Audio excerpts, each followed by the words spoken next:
अस्सलामुअलैकुम नाजरीन, मैं ज़बीहा तबस्सुम और आप देख रहे हैं अम्बेडकर उर्दू न्यूज़। सबसे पहले पेश हैं सुर्खियाँ। हैदराबाद में पतंग उड़ाने के दौरान बरक़ी शाख लगने की वजह से 11 साला लड़के की मौत। सलाखों के दरमियान फंस गया मासूम बच्चे का सर। हैदराबाद से चित्तूर जाने वाली बस में लगी भयानक आग, हैदराबादी खातून हलाक, 12 जख्मी। और मक्के मुकर्रमा रीजन सर्दी के मौसम में भी क्यों रहता है गर्म। और अब खबरों की तफसील। हैदराबाद विजयवाड़ा कौमी शाहरा पर गाड़ियों का हुजूम देखा जा रहा है। संक्रांति त्यौहार के मौके पर अपने अपने आबाई मकामात को रवाना होने के लिए मुसाफिरीन बसों और अपनी निजी गाड़ियों पर रवाना हो रहे हैं, जिसकी वजह से कौमी शाहराओं पर ट्रैफिक जाम का मसला पैदा हो गया है। कांग्रेस पार्टी की जानिब से बारगाह हज़रत ख्वाजा मोइनुद्दीन चिश्ती अजमेरी रहमतुल्लाह अलैह के लिए खुसूसी ग़िलाफ़ रवाना किया गया। ग़िलाफ़ मुबारक को कांग्रेस के अक़लियती क़ायदीन के हवाले किया ताकि उसे उर्स शरीफ के मौके पर पेश किया जा सके। चीफ मिनिस्टर व सदर प्रदेश कांग्रेस रेवंत रेड्डी, साबिक़ CLP leader Mohammed Ali Shabbir, Hyderabad district Congress committee के सदर समीर वलीउल्लाह, तर्जुमान प्रदेश कांग्रेस सैयद निज़ामुद्दीन और दीगर अक़लियती क़ायदीन इस मौके पर मौजूद थे। समीर वलीउल्लाह ने बताया कि हज़रत गरीब नवाज़ रहमतुल्लाह अलैह के 812वें उर्स शरीफ के मौके पर खुसूसी चादर पेश की जाएगी और मुल्क में अमन व अमान और अवामी भलाई के हक़ में दुआ की जाएगी। इस मौके पर साबिक़ वज़ीर मोहम्मद अली शब्बीर ने कहा कि हर साल उर्स शरीफ के मौके पर भाईचारा और मजहबी रवादारी का मुजाहरा होता है। दुनिया भर से मुख्तलिफ़ मज़ाहिब से ताल्लुक़ रखने वाले ज़ायरीन शिरकत करते हैं। मोहम्मद अली शब्बीर ने कहा कि चादर की पेशकशी के बाद तेलंगाना में अवाम की भलाई, अमन व अमान और तरक्की के लिए खुसूसी दुआएँ की जाएंगी। हैदराबाद से दुबई जाने वाले 2 अफराद के पास से DRI के ओहदेदारों ने 6 करोड़ मालियत के हीरे और कीमती पत्थर जब्त कर लिए। तफसीलात के मुताबिक हैदराबाद से ताल्लुक़ रखने वाले 2 अफराद जुमा को दुबई जाने के लिए शमशाबाद के राजीव गांधी एयरपोर्ट पर पहुंचे।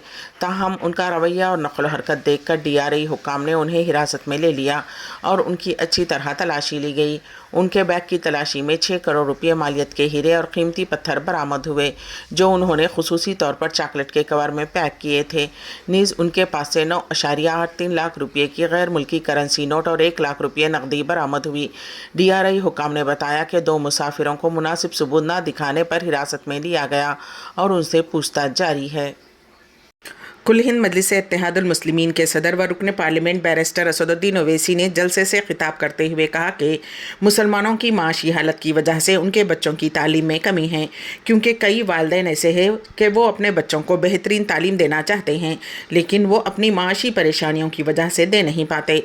और अगर स्कूली सतह पर देखा जाए तो 13% मुसलमान तलबा 10वीं कामयाब होते हैं, 16% इनरोल नहीं होते। तेलंगाना में 2011 सेंसस के हिसाब से देखा जाए तो स्कूल में मुस्लिम तलबा की तादाद 11% है और जब स्कूल से निकलकर इंटरमीडिएट में जाते हैं तो ये तादाद घटकर 5% हो जाती है। दर्ज फहरिस्त तबक़ात के बाद मुसलमान तलबा की तादाद है जो कि तालीमी मैदान में पिछड़े हुए हैं। आप जानते हैं कि यहाँ पर तालीम के मैदान में मुसलमान कितने पीछे हैं।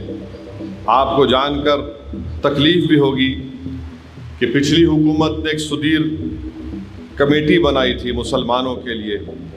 उसमें कहा गया कि 81% जो मुसलमानों को तेलंगाना में 4% के तहफ़्फ़ुज़ात मिल रहे हैं, माने 14 कास्ट या बरादरी में के तहत 81% तेलंगाना के मुसलमानों को रिज़र्वेशन मिल रहा है। उसमें से उन्होंने कहा कि 81% में से सिर्फ 13% मुसलमान मैट्रिकुलेशन या SSC पास करते हैं और 16% मुसलमान कभी भी किसी तालीम में एनरोल नहीं होते एजुकेशन में। तो ये शेड्यूल्ड ट्राइब के बाद सबसे ख़राब नंबर अगर किसी का है तेलंगाना में मुसलमानों का है। सबसे ज़्यादा ड्रॉप आउट रेट मुसलमानों का है और उसकी अहम वजह यह है कि गरीबी है।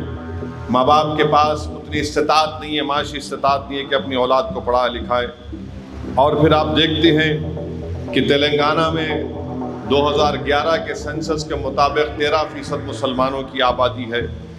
स्कूल में जो मुसलमान बच्चे एनरोल हैं गवर्नमेंट के, वो सिर्फ 11% है और ये 11% जब स्कूल से निकल कर इंटर में जाते हैं तो गिरकर सिर्फ 5% हो जाते हैं। तो आप अंदाज़ा लगाइए कि हम कैसे اپنی اولاد کو اپنے آپ کو کمزور کر رہے ہیں، اور پھر اس کا نتیجہ یہ دکھتا ہے کہ سیکریٹریٹ میں جو ڈپارٹمنٹ کی نوکریاں ہیں سیکریٹریٹ میں مسلمانوں کے پاس صرف 7% ہیں، اور جو مسلمان مختلف گورنمنٹ کے ڈپارٹمنٹ میں جو امپلائیز ہیں یعنی لاسٹ گریڈ امپلائی جس کو کہتے ہیں وہ 56% ہیں، اور پھر گزیٹڈ آفیسر خالی 1% ہیں۔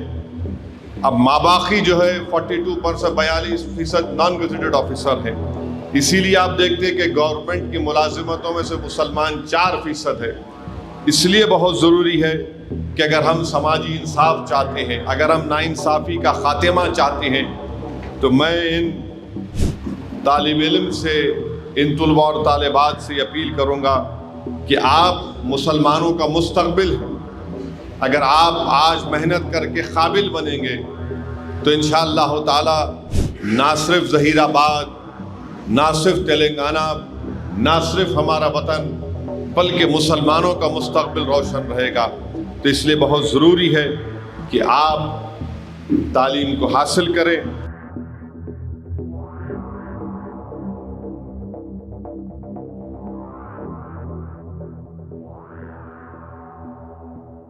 حیدرآباد میں پتنگ اڑانے کے دوران برقی کی تار کی زد میں آنے کی وجہ سے ایک 11 سالہ لڑکا ہلاک ہو گیا۔ یہ واقعہ حیدرآباد کے اتاپور میں پیش آیا۔ اس لڑکے کی شناخت تنش کے طور پر کی گئی ہے۔ اپنے دوستوں کے ساتھ پتنگ اڑانے کے لیے عمارت پر چڑھ گیا، تاہم وہ برقی کی تاروں کے زد میں آ گیا اور اسے زبردست برقی شاک لگ گیا۔ اسے علاج کے لیے فوری طور پر اس کے ارکان خاندان نے ہاسپٹل منتقل کیا، تاہم ڈاکٹرز نے تصدیق کی کہ اس کی موت ہو چکی ہے۔ پولیس نے اپارٹمنٹ کے مالک کے خلاف لاپرواہی کا معاملہ درج کیا ہے۔ ریاست تلنگانہ کے ضلع میں دکے اللہ درگ میں ایک معصوم بچے کا سر سڑک پر لگائے گئے بیریکیڈز میں پھنس گیا۔ تفصیلات کے مطابق ایک معصوم لڑکا نیشنل ہائی وے 161 کے قریب کھیل رہا تھا کہ وہاں لگائے گئے بیریکیڈز میں اس کا سر اتفاقی طور پر پھنس گیا۔ لڑکے کی چیخو پکار سن کر مقامی افراد وہاں جمع ہو گئے اور انہوں نے لوہے کی سلاخوں کو کاٹ کر لڑکے کے سر کو محفوظ طریقے سے نکالنے میں کامیابی حاصل کی، جس پر تمام نے راحت کی سانس لی۔ شہر حیدرآباد سے ریاست آندھرا پردیش کے چتور جانے والی خانگی ٹریولز کی بس کو حادثے کے بعد آگ لگ گئی۔ ذرائع کے مطابق یہ بس کل رات حیدرآباد کے میاں پور علاقے سے چتور جا رہی تھی۔ بس میں جملہ 32 مسافرین سوار تھے۔ بس جیسے ہی ضلع گدوال نیشنل ہائی وے 44 پر ارراولی چوراہے کے پاس پہنچی، اچانک بے قابو ہو کر الٹ گئی۔ بس الٹنے کے ساتھ ہی آگ لگ گئی، جس کے نتیجے میں ایک خاتون زندہ جل گئی جبکہ 12 مسافرین زخمی بتائے گئے ہیں۔ آگ لگنے کے نتیجے میں پوری بس جل کر خاکستر ہو گئی۔ زخمیوں کو علاج کے لیے کرنول کے ہاسپٹل منتقل کر دیا گیا ہے۔ حادثے کے بعد اس مصروف ترین سڑک پر ٹریفک جام ہو گئی۔ ابتدائی اطلاعات کے مطابق ڈرائیور پر نیند کا غلبہ طاری ہو گیا تھا، جس کی وجہ سے بس حادثے کا شکار ہو گئی۔ مزید تفصیلات کا انتظار ہے۔ معین آباد پولیس کو جھلسی ہوئی حالت میں دستیاب نعش کی شناخت ہو گئی ہے۔ 8 جنوری کو 22 سالہ لڑکی کی نعش مشتبہ حالت میں جھلسی ہوئی حالت میں موضع باکارم میں دستیاب ہوئی تھی۔ نعش کو شناخت اور پوسٹ مارٹم کے لیے عثمانیہ جنرل ہاسپٹل کے مردہ خانے میں محفوظ کروا دیا گیا تھا۔ آج نعش کی شناخت 22 سالہ تحسین بیگم کے طور پر کی گئی ہے، جو کہ حبیب نگر پولیس اسٹیشن کے حدود میں رہنے والی بتائی گئی ہے۔ نعش کی شناخت ہوتے ہی ان کے رشتہ داروں نے پولیس اسٹیشن پہنچ کر شدید احتجاج کیا۔ لڑکی کے بھائی نے بتایا کہ گمشدگی کی شکایت درج کروانے کے لیے پولیس اسٹیشن پہنچنے پر انہیں جھڑک کر وہاں سے بھجوا دیا گیا۔ اطلاع ملتے ہی ماجد حسین رکن اسمبلی مجلس اتحاد المسلمین نے متوفی کے رشتہ داروں کے ساتھ ڈی سی پی سائی چیتنیا سے ملاقات کرتے ہوئے انہیں تفصیلات سے واقف کروایا اور ذمہ داروں کے خلاف سخت کارروائی کا مطالبہ کیا۔ اطلاع ملی ہے کہ گمشدگی کی شکایت درج کرنے میں لاپرواہی پر حبیب نگر پولیس اسٹیشن کے ایک سب انسپکٹر کو معطل کر دیا گیا۔ ضلع نلگنڈے میں خاتون کے گلے سے زیور چھین لینے کے ایک عجیب و غریب واردات میں ایک نوجوان لڑکے کے ساتھ ایک نوجوان لڑکی بھی ملوث تھی، جو کہ عاشق اور معشوق بتائے گئے ہیں۔ تفصیلات کے مطابق ضلع نلگنڈے کے مرریگوڑا پولیس اسٹیشن حدود میں ایک اسکوٹی پر سوار لڑکا اور لڑکی نے دن دہاڑے سڑک پر گزرنے والی ایک خاتون کے گلے سے زیور چھین کر فرار ہو گئے، جس پر خاتون نے چیخو پکار شروع کر دی۔ خاتون کی چیخو پکار سن کر وہاں موجود افراد اس جوڑے کو پکڑنے کی کوشش کی۔ اس دوران ایک نوجوان नौजवान ने तो बाइक पर उन्हें पकड़ने के लिए उनका काफ़ी दूर तक ताक़ुब किया, लेकिन ये दोनों इंतहाई बर्क़ रफ्तारी के साथ स्कूटी पर फरार होने में कामयाब हो गए। ताक़ुब करने वाले नौजवान ने उनका वीडियो भी बनाया। बादअज़ां उस नौजवान ने मुतासरा खातून को मर्रीगुड़ा पुलिस स्टेशन ले गया और शिकायत दर्ज करवाई। वीडियो की बुनियाद पर पुलिस आशिक और माशूक को पकड़ने के लिए टीम तश्कील दे चुकी है। दिल्ली में शराब घोटाले की जांच कर रही ईडी ने वजीर आला अरविंद केजरीवाल को चौथा समन भेजा है। पहले भेजे गए तीसरे समन पर भी दिल्ली के वजीर आला अरविंद केजरीवाल पेश नहीं हुए थे। उन्होंने अपनी कानूनी टीम की जानिब से समन का जवाब भेजा था। अब ईडी ने चौथा समन भेजा है और 18 जनवरी को पूछताछ के लिए बुलाया है। रिंग रोड शराब और रेत घोटाला मामले में तेलुगु देशम सरबराह नारा चंद्रबाबू नायडू आज सीएडी जांच के लिए पहुंचे। वाज़ेह रही कि हाई कोर्ट से इसमें क़ब्ल वक्त उन्हें ज़मानत हासिल हो चुकी है। उर्दू न्यूज़ के अख्ताम से क़ब्ल दोबारा सुर्खियों पर एक नज़र। हैदराबाद में पतंग उड़ाने के दौरान बर्क़ी शाक लगने की वजह से 11 साला लड़के की मौत। सलाखों के दरमियान फंस गया मासूम बच्चे का सर। हैदराबाद से चित्तूर जाने वाली बस में लगी भयानक आग, हैदराबादी खातून हलाक, 12 जख्मी। और मक्के मुकर्रमा रीजन सर्दी के मौसम में भी क्यों रहता है गर्म। इसी के साथ ही अम्बेडकर उर्दू न्यूज़ यहीं पर अख्ताम पजीर होती हैं, तो दीजिएगा सबीहा तबस्सुम को इजाज़त। अल्लाह हाफिज़।